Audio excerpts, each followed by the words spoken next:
Good morning everyone, welcome to our class. जैसा कि हम यहाँ पे क्या डिस्कस कर रहे हैं, soil mechanics and Jio technical engineering. तो सॉइल मैकेनिक्स के इस सब्जेक्ट में हमारा टॉपिक क्या चल रहा था, फाउंडेशन इंजीनियरिंग।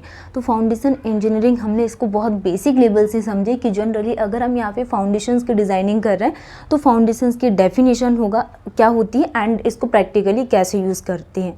तो हमने इसकी डेफिनेशन एंड इसके डायमेंशंस के लिए बात की एंड देन हमने यहाँ पे नेक्स्ट टॉपिक के बारे में डिस्कस किया जिसका नाम है फुटिंग। तो फुटिंग क्या होता है, फाउंडेशंस का ही एक सब पार्ट होता है जिसको क्या बोला जाता है, फुटिंग। हमने क्या फाउंडेशंस के बारे में डिस्कस किए थे कि फाउंडेशन सबसे क्या होता है जो लोड को ट्रांसफ़र करता है सुपर स्ट्रक्चर में। तो फाउंडेशन एंड फुटिंग ये हमारे दो टॉपिक कंप्लीट हो गए थे एंड हमने क्या देखा, फिर फाउंडेशन अगर हम यहाँ पे बना रहे हैं तो इसमें जनरली जो फेलियर्स हैं ये कितने टाइप के होते हैं, फाउंडेशन कितने टाइप के होते हैं। तो ये हमने डिस्कस किए कि shallow foundation and deep foundations होते। फिर हमने यहाँ पे इसके सैलो फाउंडेशंस के टाइप, डीप फाउंडेशंस के टाइप के बारे में डिस्कस किए थे। तो ये हमारा बेसिक था जो हमने डिस्कस किए यहाँ पे फाउंडेशन इंजीनियरिंग में। अब हम यहाँ पे आज क्या पढ़ने वाले हैं हम कि जैसे अगर हम फाउंडेशन वर्क करवाना है तो फाउंडेशन वर्क क्या हम डायरेक्टली स्टार्ट कर देंगे, नहीं। इसके लिए हमें किस चीज़ की रिक्वायरमेंट होगी, सबसे फर्स्ट नंबर पे हम यहाँ पे क्या देखेंगे कि सॉइल की वियरिंग कैपेसिटी के बारे में बात करेंगे कि सॉइल कितने लोड को वियर कर सकती है। तो इसके लिए हम यहाँ पे डिफरेंट टाइप के टेस्ट को परफॉर्म करते हैं। जैसा कि हम यहाँ पे वियरिंग कैपेसिटी टेस्ट के लिए अगर हम बात करें तो प्रीवियस क्लास में हमने क्या डिस्कस किया था कि जो सॉइल है उसमें अगर हमें वियरिंग कैपेसिटी के बारे में फाइंड आउट करना है तो सॉइल की वियरिंग कैपेसिटी को फाइंड आउट करने के लिए जनरली दो टेस्ट को परफॉर्म किया जाता है।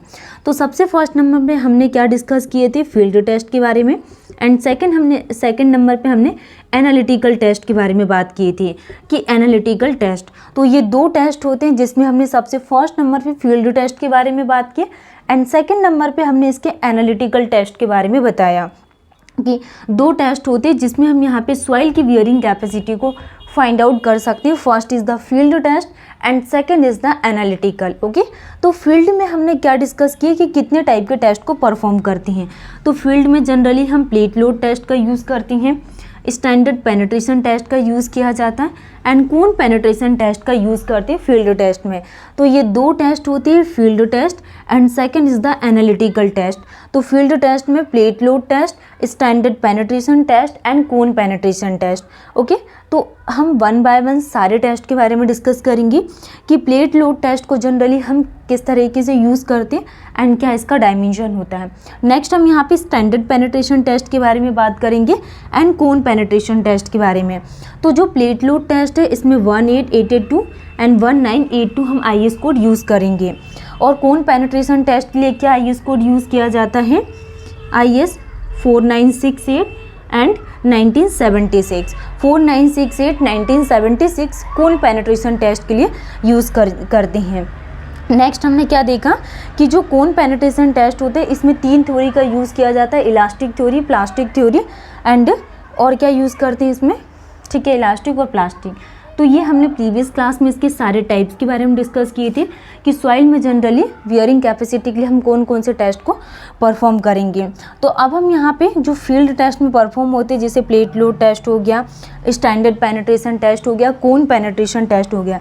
तो वन बाय वन हम यहाँ पे इसके स्पेसिफिक टॉपिक्स पढ़ेंगे एंड टॉपिक के साथ साथ इसके लिमिटेशंस देखेंगे कि प्लेट लोड टेस्ट में हम यहाँ पे क्या डायमेंशन यूज़ करती हैं, क्या इसकी लिमिटेशंस होगी, ठीक है। तो सबसे फर्स्ट नंबर पे हम बात कर रहे हैं यहाँ पे फील्ड टेस्ट के लिए, ठीक है, किसके लिए डिस्कस कर रहे हैं, फील्ड टेस्ट। और फील्ड टेस्ट में क्या परफॉर्म किया जाता है, plate load test, plate load test. तो प्लेट लोड टेस्ट के लिए हम IS कोड क्या यूज़ करते हैं, IS कोड 1888 एंड 1982, ठीक है, 1888 एंड 1982 IS कोड यूज़ किया जाता है। नेक्स्ट अगर हम यहाँ पे प्लेट लोड टेस्ट का यूज़ कर रहे हैं तो इसके थ्रू हम यहाँ पे क्या डिटरमाइन कर सकते हैं, तो this test is use to develop determine modulus of subgrade reaction. अब ये मॉडुलस ऑफ सबग्रेड रिएक्शंस क्या होती है, फॉर एग्जांपल के लिए अगर हमने क्या है ये पेवमेंट को ड्रॉ किया तो इसमें जो सबसे फर्स्ट वाला जो पार्ट होगा उसको क्या बोला जाता है, सबग्रेड। तो सबग्रेड में मॉडुलस ऑफ सबग्रेड रिएक्शन को फाइंड आउट करने के लिए हम क्या यूज़ करते हैं, प्लेट लोड टेस्ट, ठीक है। IS कोड आपको ध्यान रखना 188 एंड 1982 यूज़ करते हैं एंड प्लेट लोड टेस्ट के थ्रू हम डिटरमाइन करते हैं मॉडुलस ऑफ सबग्रेड रिएक्शन को डिटरमाइन किया जाता है। नेक्स्ट प्लेट लोड टेस्ट को कैसे यूज़ करते हैं, किस लिए यूज़ किया जाता है? रिजिड पेवमेंट की डिज़ाइन के लिए हम प्लेट लोड टेस्ट का यूज़ करते हैं। तो used for design of rigid pavement, तो रिजिड पेवमेंट के डिज़ाइन के लिए हम किसका यूज़ करते हैं? प्लेट लोड टेस्ट का यूज़ किया जाता है। ठीक है, तो ये हमने यहाँ पे डिस्कस किए। अब रिजिड पेवमेंट क्या होता है? ठीक है, जैसे हम पेवमेंट के लिए बात करें तो पेवमेंट जनरली दो टाइप की होती हैं। फर्स्ट क्या होता है? फ्लेक्सिबल, एंड सेकेंड क्या होता है? रिजिड। तो दो टाइप की पेवमेंट यूज़ करते हैं हम, फ्लेक्सिबल और रिजिड। तो इसको हम यहाँ पे क्या डिटरमाइन करने के लिए यूज़ करते हैं? Modulus of subgrade reaction and design of rigid pavement के लिए यूज़ किया जाता है प्लेट लोड टेस्ट को। नेक्स्ट, अब हम यहाँ पे प्लेट लोड टेस्ट के थ्रू क्या फाइंड कर सकते हैं? Bearing capacity based on share criteria and ultimate bearing pressure based on settlement criteria. तो हम प्लेट लोड टेस्ट के थ्रू इसकी बियरिंग कैपेसिटी को फाइंड आउट कर सकते हैं जो इसकी शेयर क्राइटेरिया पर बेस्ड है, एंड अल्टीमेट बियरिंग प्रेशर जो सेटलमेंट क्राइटेरिया पर बेस्ड है। आपने इसमें क्या चीज़ नोटिस की है? जो बियरिंग कैपेसिटी है ये इसके शेयर क्राइटेरिया पर बेस्ड है, बट जो अल्टीमेट बियरिंग प्रेशर है ये किस पर बेस्ड है? सेटलमेंट क्राइटेरिया पर। तो ये पॉइंट आपको ध्यान रखना है कि रिजिड पेवमेंट के डिज़ाइन के लिए हम पीएलटी यूज़ करते हैं एंड सबग्रेड रिएक्शंस को डिटरमाइन करने के लिए प्लेट लोड टेस्ट का यूज़ किया जाता है। अब मोस्ट इम्पॉर्टेंट चीज़ कि अगर हम यहाँ पे प्लेट लोड टेस्ट का यूज़ कर रहे हैं तो ये किस प्रकार की सॉइल के लिए सूटेबल है? Cohesion less soil. Cohesion less soil that means gravel और सैंड। ठीक है, तो इसमें हम यहाँ पे क्या यूज़ करेंगे? ग्रेबल, और सेकंड नंबर पे क्या यूज़ किया जाता है? सैंड का। तो suitable for cohesion less soil.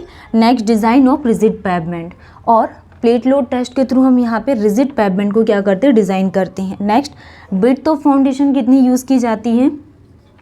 Width of foundation equal to 5 width of plate. तो width of foundation equal to कितना आ जाएगा? यहाँ पे 5 विड्थ ऑफ प्लेट यूज़ करते हैं। ठीक है, कोहेजन लेस सॉइल के लिए सूटेबल है एंड रिजिड पेवमेंट के लिए। Next, width of foundation equal to कितना आ जाएगा? यहाँ पे 5 विड्थ ऑफ प्लेट। अब हम इसके साइज़ के बारे में बात करेंगे।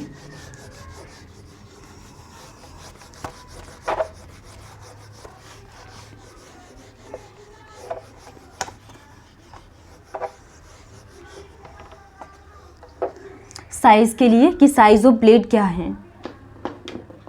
साइज ऑफ प्लेट,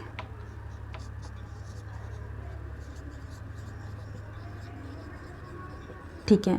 तो साइज़ ऑफ प्लेट के लिए अगर हम बात करें तो 30 × 30 सेंटीमीटर मिनिमम साइज़ होगा। 30 × 30 सेंटीमीटर ये क्या होगा? यहाँ पे इसका मिनिमम साइज़ है।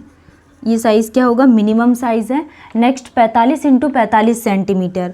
फर्स्ट 30 × 30, सेकेंड क्या यूज़ किया जाता है? 45 × 45 सेंटीमीटर साइज़ यूज़ करेंगे, एंड 60 × 60 60 सेंटीमीटर साइज़ इसमें यूज़ करते हैं। तो प्लेट लोड टेस्ट में हम क्या यूज़ कर रहे हैं? 30 × 30 centimetre minimum, 45 × 45 centimetre and 60 × 60 centimetre क्या यूज़ करते हैं? Size of plate. And next अगर हम बात करें तो 75 × 75 सेंटीमीटर ये हो गया साइज़, और ये क्या आ जाएगा? मैक्सिमम। तो साइज़ ऑफ प्लेट में 30 × 30 सेंटीमीटर मिनिमम, 45 × 45 सेंटीमीटर, 60 × 60 सेंटीमीटर और 75 × 75 सेंटीमीटर ये क्या होगा? मैक्सिमम। ये क्या है? साइज़ ऑफ प्लेट है। नेक्स्ट हम यहाँ पे थिकनेस ऑफ प्लेट के लिए बात करेंगे। Thickness of plate, thickness of plate के लिए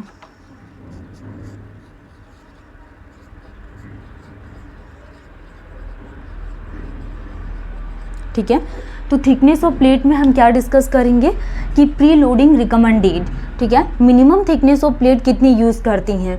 तो थिकनेस ऑफ प्लेट में क्या आ जाएगा? यहाँ पे minimum thickness of plate should be,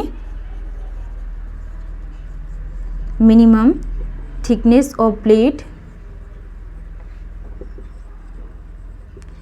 minimum thickness of plate should be कितना यूज़ किया जाता है? प्लेट की जो थिकनेस है, thickness of plate should be 10 mm। कितना यूज़ करते हैं? 10 mm to avoid punching, to avoid punching.